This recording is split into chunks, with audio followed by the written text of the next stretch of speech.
C'est une première. Les villes de Luçon et Fontenay-le-Comte ont décidé de travailler ensemble, voire même de mutualiser leurs moyens et en tout cas leurs idées de développement.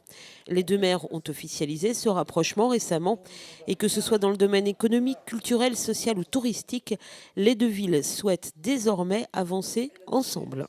Notre volonté, c'est justement de faire des développements par des échanges, par des institutions que nous allons mettre en commun, par des projets qui vont être des projets communs, par des échanges qui vont être nombreux, bien sûr entre les maires, mais aussi entre les différents adjoints, de manière à créer une véritable dynamique du Sud-Vendée qui manquait jusqu'à maintenant.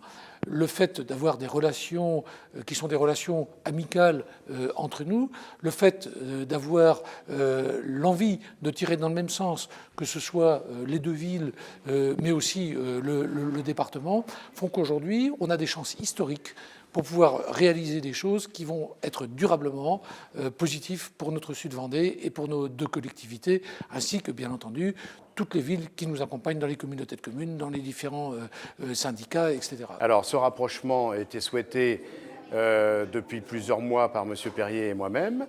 Nous l'avions évoqué dans le cadre de notre campagne électorale.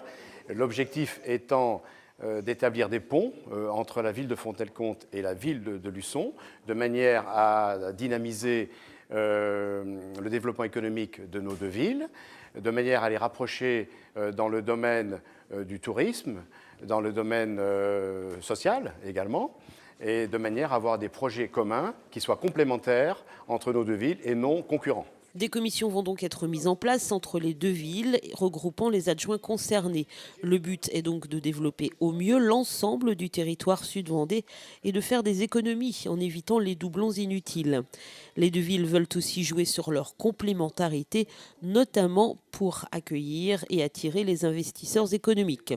En revanche, le SCOT, le schéma de cohérence territoriale, pourrait lui ne pas être mis en commun.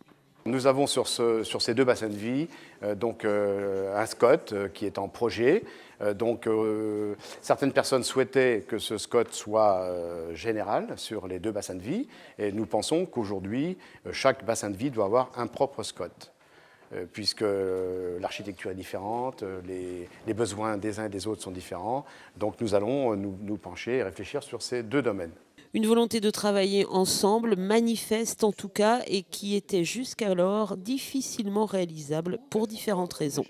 Parce qu'il n'y avait pas de rapprochement, il faut le dire d'abord politique, mais surtout des volontés quelquefois hégémoniques de l'une des collectivités vis-à-vis de l'autre. Et donc il y avait une question d'hommes, il y avait une question d'orientation, il y avait une question d'idées qui aujourd'hui donc est balayée.